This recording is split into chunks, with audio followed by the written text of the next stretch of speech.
Dear students, hope you all are fine. Today we will start our first chapter of the IT, Information Technology. Chapter name is Communication Skill. So most of the students will ask why we have to study all these things. What is the purpose of studying these things? So first I will explain that thing, then I will go to the chapter. That is not only our words but also our body language, our facial expressions, our uh, hand movements, all these things are communicating to others to become a good professional and become a good professional in anything, any of the industries or any of the places. We have to communicate well. So this understanding about the communication skills will definitely help you to make you a good professional. That's why we have to study these things. So the communication methods are classified into verbal communication, non-verbal communication, and visual communication. In verbal communication, that is, verbal communication means we are communicating through words. The main components of the verbal communications are listening, language competency, vocabulary, general awareness, and domain knowledge. In this, listening is the most important thing. If you listen to something, that is, if you are listening to BBC News or some good English channels, then only we can improve our language. What is language competency? Language competency means how we are good at the grammatical side of a language. If you have to speak in Malayalam, we should know the grammar of the Malayalam. And also in English or any other language, we have to be good at the grammatical side of that language. That is language competency. Next is vocabulary. That is a collection of words or the number of words we know about that language. General awareness. That is, we have to be generally aware about the situation about when we are talking. And domain knowledge. What is domain knowledge? That is the knowledge about the specific area what we are speaking. That is domain knowledge. If we have good domain knowledge, we will definitely have good confidence to speak. And if someone consider a situation when a teacher is taking class, if if a student know much more than about the teacher, sometimes the student may ask student may stand confidently at the teacher and he will ask doubts. That is if you are good at the things, then only you will get a confidence to speak. That is domain knowledge. So these are things about verbal communication. Next is non-verbal communication. So what is non-verbal communication? That is what we communicate without words. That is our body language communicate to others. Also our facial expressions communicate to others. Also the space when we are standing to them communicate to others. Also the smell, the time we spend, all these things communicate to others. These all are non-verbal communication. So I will explain all these things. So body language, bodily motion that takes place of words. Raising your hands gives us signals, and holding your palm to signal a stop, a wave to say hello. All these things are the body things we are communicating by the body language. Next is kinesics. We will read it as kinesics. Kinesics is the way to communicate using our expressions. That is where if you are tired, you will stand like this, and if you are guilty, you will keep your hands behind, and if you are so happy, you will place our hands like that. All these things are a way of communication. This is kinesics. And next is haptics. This is also a communication method by using touch. That is a hug, a holding or holding a other's hand, touching on the shoulder. All these things are will communicate our feelings to others. So this is also a way of communication. That is haptics. Another non-verbal communication is paralinguistics. That is when we are speaking to others, we'll sometimes we'll raise our voice, sometimes we'll speed up the talks, or we'll talk with good things. All these things conveys a message. Sometimes a silence, sometimes some unknown sounds, some sounds. All these things are paralinguistics way of non-verbal communication.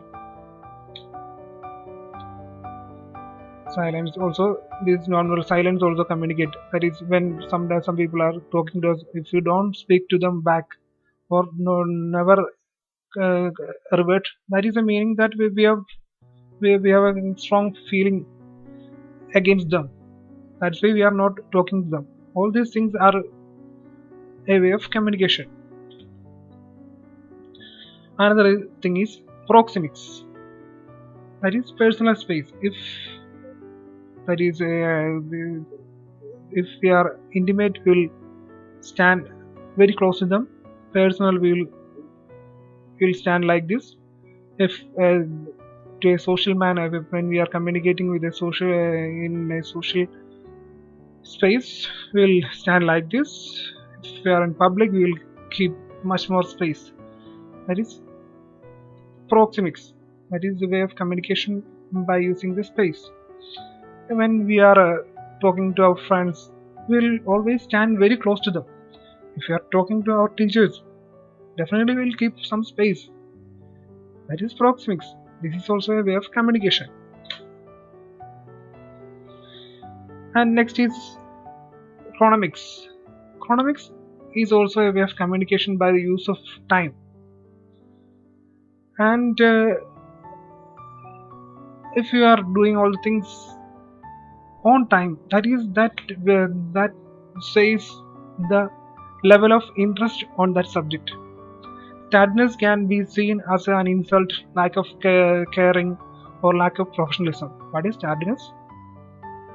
That is not doing the things on time. That is tardiness. Being late. Doing things on time communicates caring, respect, and professionalism. Next in nonverbal communication is chromatics. In communication, it is a communication method by using colors. Colors also have a great psychological effect. That is, we know that dark colors or strong colors shows aggressiveness, and light colors gives a sophisticated or passion. All these things. Example: white color, we will use white color for purity, red for danger, black for death. All these things. So that is, we are communicating by the use of color. That is chromatics. Next is olfactics.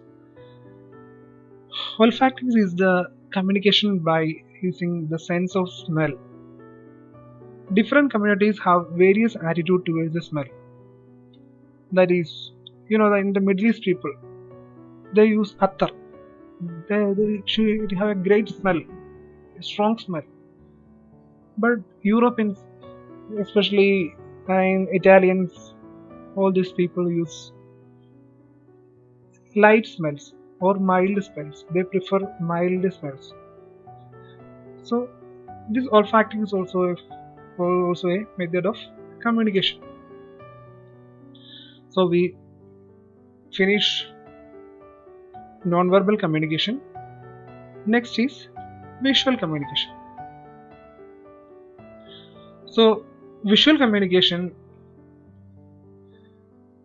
we will communicate by using images and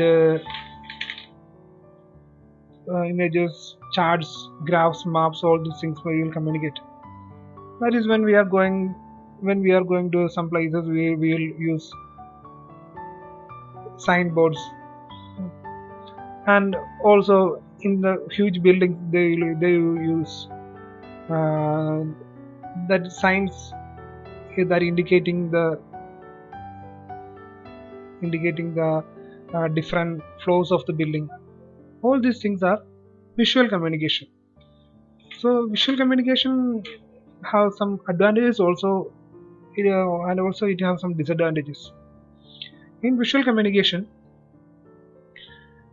it conveys the message very fastly, but sometimes people maybe get confused by these messages. That is, many countries use different signs for their traffic, and if you are going to abroad, they are using not the same sign as in India for controlling their traffic. So that visual communication may be misinterpreted, and also this visual communication is not a cost effective way of communicating a huge thing. We can communicate a small thing, or we can give a message through this, but we cannot communicate a story through this visual communication. It is possible, but if you use that, it is not cost friendly. Sometimes people don't have a prior knowledge about this, don't understand what is it. If you are not familiar with traffic signs, you will not understand what is that. So people should have a prior knowledge about that signs. Nowadays in WhatsApp, all people are using emojis. That's a way of visual communication. But our grandparents or the old people don't know what is that, because they don't have prior knowledge about that. The people who are using that thing regularly know these things convey that message. So these are some disadvantages of visual communication. So students, please read this text thrice or twice.